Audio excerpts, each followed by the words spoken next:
People smoke. It's bad for them. It's even bad for people around them. Smokers already know this, but still need to be reminded of it. Why?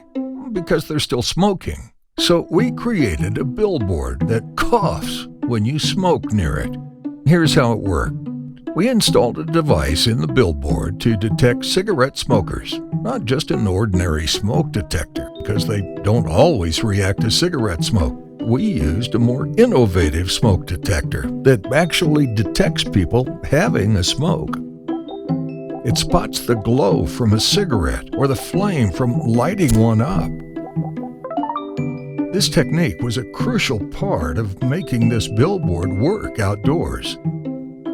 So if anyone smoked near our billboard, the model portrayed on it started coughing heavily, surprising the smoker nearby, reminding him or her about the dangers of smoking, and suggesting various nicotine products while doing so.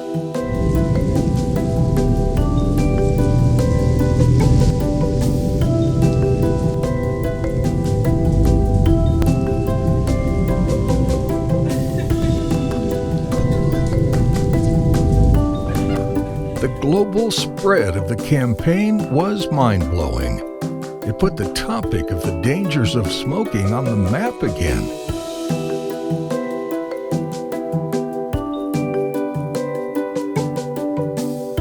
It made some smokers angry, but it made most people happy. And once again, it made smokers realize that smoking isn't good for you and reminded them about healthier nicotine products. So once again, thanks for not smoking.